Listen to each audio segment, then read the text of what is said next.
In the previous chapter, the main character had threatened Zhang Xiaoqian and Wang, making it clear that they would pay for their betrayal.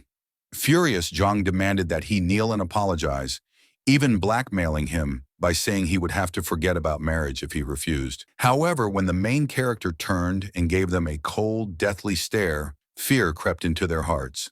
Without another word, they turned and ran away, unable to face his chilling gaze. Afterward, the main character met with the property manager to finalize the sale of his house. The manager, thinking him a fool, couldn't believe he was selling a house worth millions for only half the price. But the main character remained unfazed, knowing that in the apocalypse, money and property would become meaningless. Once the transaction was complete, he received the funds and left the office. As he walked down the street, he noticed a loan poster. Without hesitation, he stepped inside and handed over his property certificate, requesting a loan. The loan manager looked at him with disbelief, assuming he was a reckless gambler willing to sell even his own parents. But the main character ignored the judgmental gaze and took the money without hesitation. With the funds secured, he made his way toward a well-known hotel. Meanwhile, Zhang Xiaoqian and Wang fumed over their earlier encounter with the main character.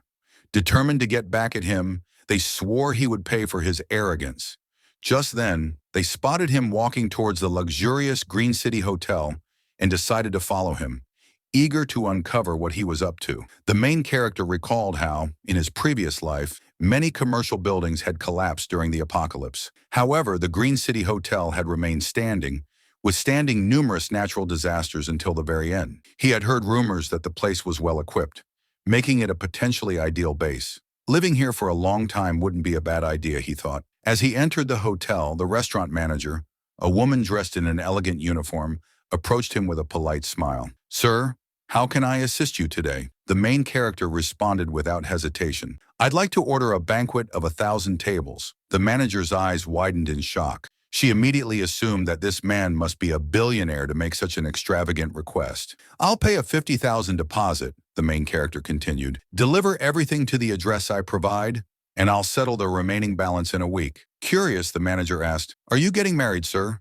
The main character smirked. "Yes, it's for a wedding. Also, book a presidential suite for me." After leaving the hotel, he chuckled to himself. 10 million worth of dishes secured with just a 50,000 deposit.